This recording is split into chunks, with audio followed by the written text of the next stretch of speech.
आठवडाभराच्या उघडीपीनंतर गुरुवारी पुन्हा नागपूरसह विदर्भात पावसाळी वातावरण तयार झालं आहे। गडचिरोली, चंद्रपूर व भंडारा जिल्ह्यात पावसानं जोरदार हजेरीही लावली।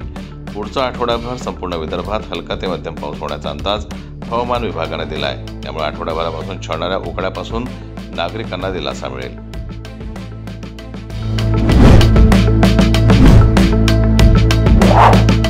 नीट परीक्षेचा निकाल लागून महिन्याभराचा कालावधी उलटला असला तरी MBBS प्रवेश प्रक्रियेला मात्र अजूनही सुरुवात झालेली नाही। 3 वेळा प्रवेशाचे वेळापत्रक बदलण्यात आलं आहे। जिल्ह्यात गत वर्षभरापासून सुरू झालेले शासकीय वैद्यकीय महाविद्यालय आपले द्वितीय वर्षासाठी सज्ज आहे। द्वितीय वर्षाच्या अनुषंगानं आवश्यक वसतिगृह भाड्यानं घेण्याची प्रक्रिया सुरू आहे। त्याचबरोबर द्वितीय वर्षासाठी मायक्रोबायोलॉजी, पॅथॉलॉजी, फार्माकोलॉजी व फॉरेन्सिक मेडिसिन हे 4 विभागाच्या अनुषंगाने किरकोळ दुरुस्ती सार्वजनिक बांधकाम विभागाकडून करण्यात येणार आहे।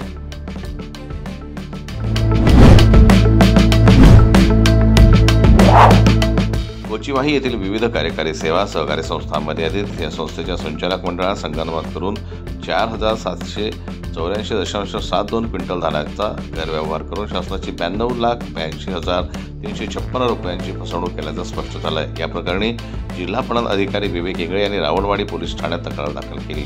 या तक्रारीवरून संस्थेच्या 13 संचालकांविरुद्ध 5 ऑगस्ट रोजी फसवणुकीचा गुन्हा दाखल करण्यात आला आहे।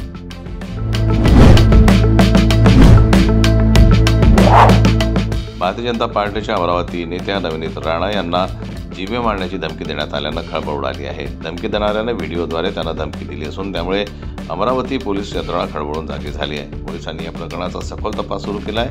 भाजपच्या नेत्या नवनीत राणा यांना आलेल्या धमक्यांमध्ये त्यांना अत्यंत खालच्या पातळीची भाषा वापरून शिवीगाळ करण्यात आली आहे।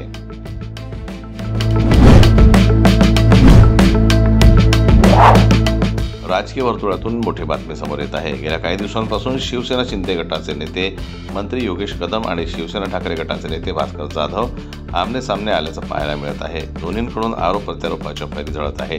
भास्कर जाधव यांनी रामदास कदम यांच्यावर काही गंभीर आरोप केले होते। त्याला प्रत्युत्तर देताना कदम यांनी देखील भास्कर जाधव यांच्यावर जोरदार हल्लाबोल केला। दरम्यान त्यानंतर आता भास्कर जाधव यांनी योगेश कदम यांच्यावर जोरदार निशाणा साधला आहे।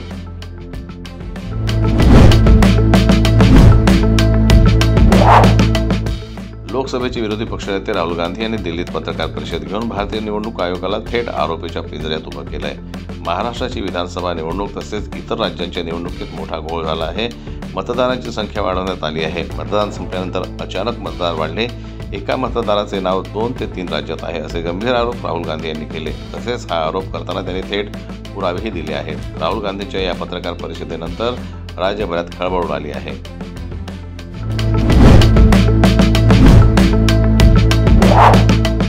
राहुल गांधींच्या याच आरोपांवर आता मुख्यमंत्री देवेंद्र फडणवीस यांनी प्रतिक्रिया दिली आहे। राहुल गांधींची हार्ड डिस्क करप्ट झाली आहे असा टोला फडणवीसांनी लगावला आहे। राहुल गांधी यांच्या डोक्यातील चिप चोरीला गेली आहे। त्यांची हार्ड डिस्क करप्ट झाली आहे म्हणून ते त्याच गोष्टी रोज बोलतायत। ते खोटं बोलून पळून जात आहेत अशी बोचरी टीका देवेंद्र फडणवीस यांनी केली आहे।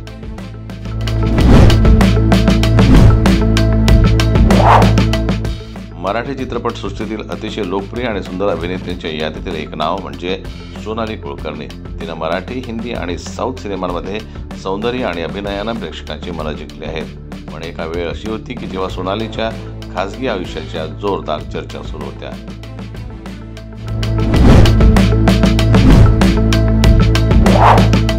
तृप्ती डिंबळे आणि सिद्धांत चतुर्वेदी यांच्या मुख्य भूमिका असलेला धडक 2 हा चित्रपट नुकताच थिएटरमध्ये प्रदर्शित झाला आहे। या चित्रपटाच्या OTT रिलीजविषयी अपडेट समोर आली आहे।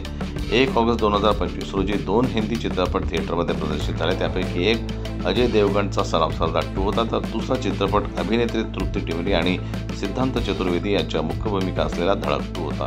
या चित्रपटाचं प्रेक्षक समीक्षकांकडून खूप कौतुक होत आहे, परंतु बॉक्स ऑफिसवर त्याला फारसं यश मिळालेलं नाही। अशातच धडक 2च्या OTT रिलीजविषयी माहिती समोर आली आहे।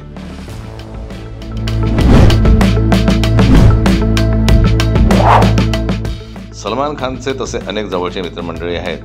त्याच्या आयुष्याबद्दल ज्यांना सर्व काही माहिती आहे, पण त्याचा एक मित्र आहे जो त्याच्यासोबत कायमच सावलीसारखा असतो आणि कदाचित सलमानबद्दल त्याच्या इतकं कुणालाही माहीत नसेल। तो मित्र म्हणजे त्याचा बॉडीगार्ड शेरा। शेरावर आता दुःखाचा डोंगर कोसळला आहे। शेराचे वडील आता या जगात नाही आहेत। त्यांचे वडील श्री सुंदर सिंग जॉली यांचे वयाच्या 88व्या वर्षी कर्करोगाने निधन झाले। सुंदर सिंग यांचे अंत्यसंस्कार मुंबईतील अंधेरी पश्चिम येथील ओशिवारा स्मशानभूमीत करण्यात आले।